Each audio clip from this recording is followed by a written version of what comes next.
संवैधानिक परिषद र प्रधान न्यायाधीशको नियुक्तिका विषयमा चर्चाहरू चलिरहेको कुरालाई लिएर मूर्धन्य मानिसहरूले, विभिन्न राजनीतिक दलका मानिसहरूले समेत यो असंवैधानिक भयो, अभ्यास यस्तो थिएन, परम्परा यस्तो थिएन, यो परम्पराभन्दा बाहिर गयो भनेको सुनियो।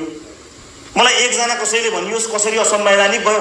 असंवैधानिक भएको भए 6 जना न्यायाधीशहरूलाई प्रधान न्यायाधीश बन्न सक्ने योग्य मान्छे भनेर यो चाहिँ संवैधानिक परिषदमा सिफारिस किन गरिएको? त्यही असंवैधानिक काम भयो होला नि। के संविधान विपरीत कार्यक्रमको काम हो?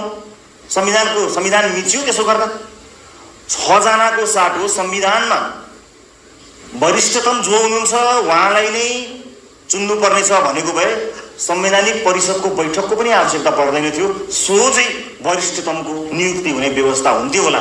तर संविधानले त्यसो भन्दैन, भनेन।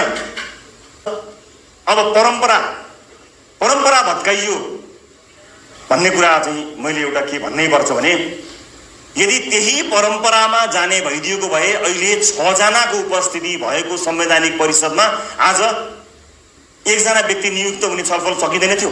यो बैठक कसलाई कतिजना भाग लगाउने भनेर भागभण्डाको छलफल चलिरहेको हुन्थ्यो साथी।